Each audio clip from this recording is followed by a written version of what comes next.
Ladies and gentlemen, I still can't believe it. Welcome in here to the channel. I'm Sean Davis. Make sure you guys subscribe and turn on the post notification bell for more great content and coverage. Because, what the hell? I'm recording this at 4:50 in the morning. What's my screensaver? All right. So I just I'm doing this to prove a point. I don't know if you guys can see that. Yeah, it's pretty good camera quality. 4:50 in the morning. I still can't sleep. So I say, we're going to get up. We're going to talk about this trade still. The Lakers pull off quite possibly the most stunning trade in NBA history. Period. The most shocking trade in NBA history just got pulled off a few hours ago. The Lakers, they get, I'm going to pull up the screen here. The Lakers get Luka Doncic. The Lakers also get, zoom in here. The Lakers also get Maxi Kleber, who recently just suffered a foot fracture that had to get surgery on. Lakers get Luka Doncic, Maxi Kleber, and Markieff Morris. The Mavericks receive Anthony Davis, Max Christie, bummer, a 2029 first-round pick. The Utah Jazz receive the Mavericks second-round pick for the season, the Clippers second-round pick from the Lakers for this season, and Jalen Hood-Schifino to help facilitate the trade. Just wow. So I'm not going to lie. Quick story. I was returning home. I was on my way back home from a high school game for the team that I coach, AK Falcons. We are 18-0 on the season. So shout out to the guys who you guys are watching. And I was taking one of the players home, and I had to completely just full stop and kind of collect my thoughts for a second. One of my close friends sent me a screenshot of the Shams tweet, and I've never been more confident in my life that a reporter got hacked than I was then. So Lakers now get Luka Doncic. But what does this mean for the Lakers? Well, let's start off obviously by talking about the player Luka Doncic. If you are not familiar with him, Luka Doncic, easily one of the best playmakers in basketball. I would actually go as far as to say he is the best on-ball dominant playmaker in the league. I think you could argue that the best overall playmaker in the league is actually Jokic. And, I think you're splitting hairs actually if we're talking in general, but best on-ball playmaker in the league from a perimeter standpoint is Luka Doncic. His supercomputer brain just manipulates the defense, and there's not a single pass that he can't make. And sure, he's going to have some turnover concerns every once in a while. He's going to have a game with 5 turnovers. But the point I kind of made on the stream, and this is probably like the 5th time I've talked about this trade, maybe even more based off the time of this release. 5 turnovers for Luka Doncic is not the same 5 turnovers for an Andrew Nembhard. That was the actual comparison I made. And I know the response will be, well, Sean, they both have 5 turnovers. That is the exact same. It's not, considering Luka's 5 turnovers comes with him touching the ball 100 times. And Andrew Nembhard, I don't have the exact numbers in front of me, but Andrew Nembhard's hypothetical 5 turnovers come from him touching the ball 55 times. Is not the same.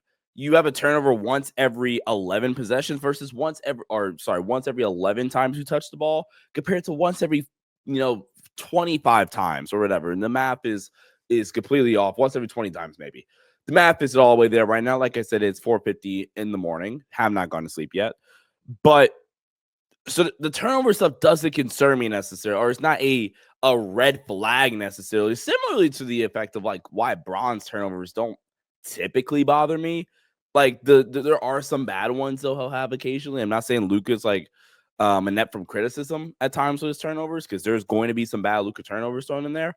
But for the most part, the turnovers from high volume playmakers are very rarely red flag turnoffs for me, especially like your Lukas or your Trays, guys that are touching the ball 100 times a game. It's not typically a red flag for me.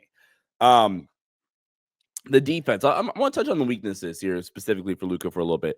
The defense, I would be lying to you in your face if I said he was a good defensive player, or to basically say he's anything more than a bad defender. He is a bad defensive player. I'm not going to sit up here and lie to your faces now. What I will say is, it takes a specific mold to build a specific team build to work around Luka. I think from a archetype standpoint, like what you need from your wings and your big specifically that you now don't have.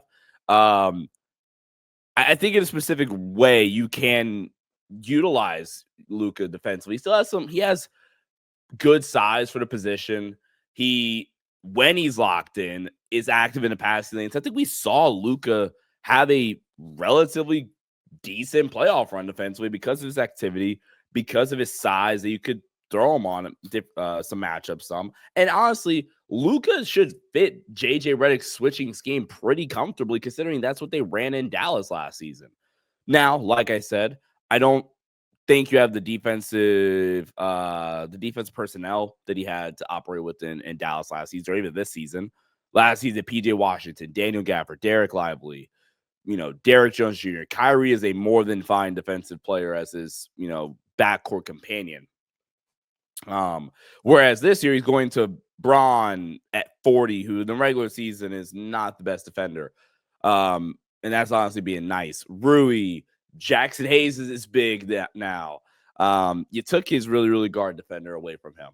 So there's some stuff to the defense where I think he could actually be fine in a specific role like we saw.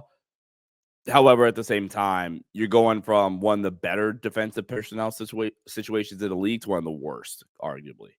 You do have DFS, Jared Vanderbilt, and Gabe Vincent, but that's about it for the roster. And then lastly, I want to talk about the conditioning, because the conditioning is something that I think is not nearly as much of a red flag as it's being made out to be. It's very similar, in my opinion, to why I was against the Pelicans trading Zion Williamson, because all it's going to take for Luka, who, by the way, that's not conditioned.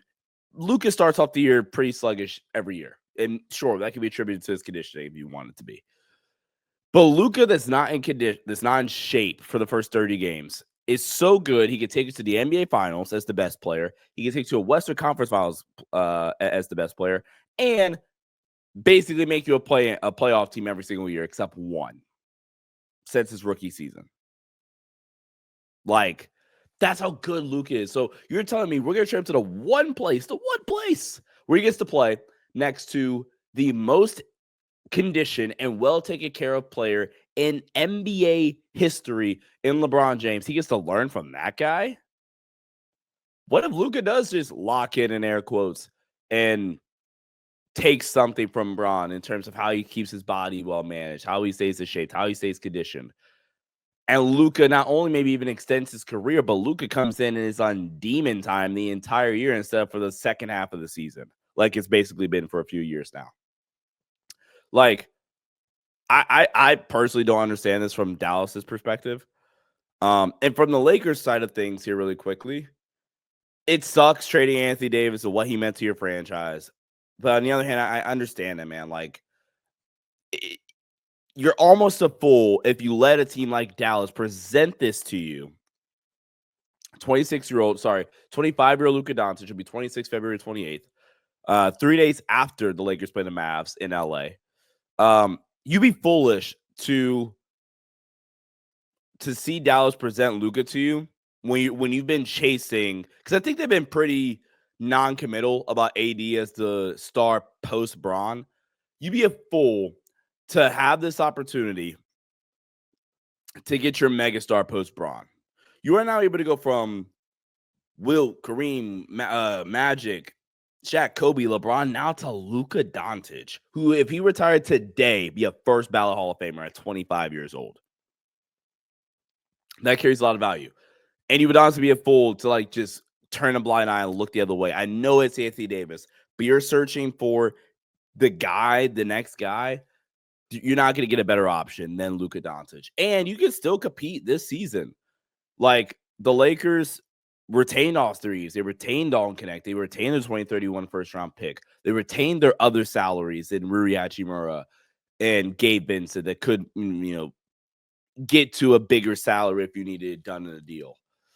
So I'm saying all that to say, I still think they can compete. I think they need a lot of work done to the roster on the margins.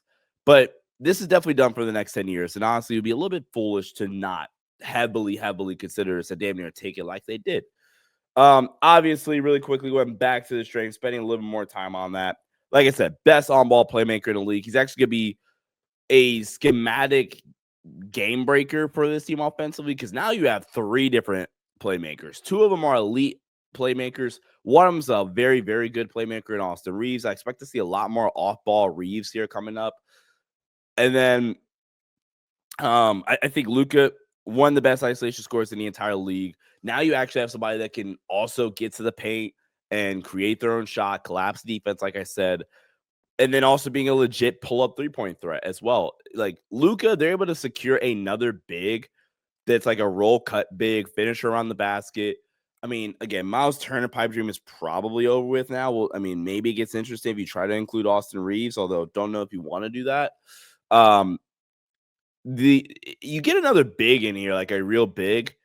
Things get real spooky, like it's October. Shout out Kendrick. But Luka, one of the best on-ball play, he's an elite offensive player, man. I don't know what else to say.